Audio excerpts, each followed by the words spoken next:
Aasta on 2019 ja vahetuse võimalus toimib kinnisvara müües. Ilmselt muidugi reaalne vahetus, kus sina annad enda kahese ja vahetadki suurema vastu, liigudki vahetusega edasi, ei ole väga nagu realistlik. Enne saad valguga pihta, kui kahe pere mõtted klapivad ja korterid mõlemale poolele sobivad. Aga teatud kohtades see on täiesti reaalne strateegia. Vahetuse võimalus on hea strateegia, kui müüd kuskil magala piirkonnas 1-2 toalist esimesel või teisel korrusel. Nüüd panegi kuulutusse sisse vahetuse võimalus. Kaavis on kohe eraldi linnuka selle jaoks. Pärast võimalik selle järgi ka otsingus filtreerida. Tulevadki kuulutused, mis on vahetuse võimalusega. Ja pane teksti ka sisse.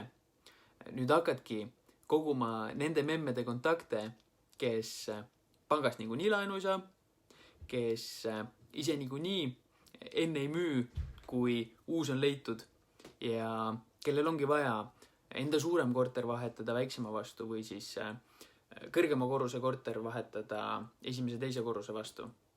Nüüd see on sinu jaoks võimalus saada need kontaktid kätte, kes piirkonnas sarnast asja vajavad. Need anna maaklerile edasi tegeleda. Maakler saab seda struktuuri näidata.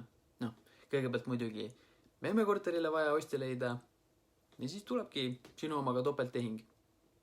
Et kindlus veel anda, paku võib-olla bronn. Kus ma veel näen vahetuse võimaluse võib välja mängida, on finantseeringu peale minnes. Kuna pangad on aina kitsimad laenu andmisel, siis pannagi kuulutusse vahetuse võimalus.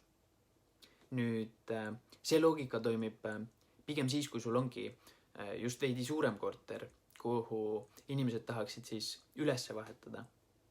Meil oli ka, kus ma nägin, see toimis, meil oli Põhja-Tallinnas üks 3 ja püüdsime kontakti huvilistelt, kellel 2 vaja müüa ja ühe objektiga nad olid siis pangast juba vitsad kätte saanud, laenu neile antud ja vahetuse võimalusena nad siis nägid enda jaoks, proovime.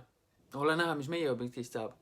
Aga loogika siin ongi selles, et sul on võimalus püüda neid kontakte, kellele eelnevalt pangast mingil põhjusel laenu ei antud. Sul endal võib-olla nii likviidne variant ei olegi. Meil ka vaikselt juba selline remonti vajav, aga vahetad enda oma väiksema vastu. Plus lepid mingis kompensatsioonis. Osa rahast saad kohe kätte. Loomulikult enne pead teist korterit ka nägema, et see oleks siis lihtsamini müüdav kraam. Annangi idee, kuna praegu just sedasi ühele keerulisele objektile kontaktid püüdsime. Aga ole näha, mis sellest saab. Viskangi idee õhku ehk keegi näeb enda jaoks ka sellest võimalust. Näeme jälle.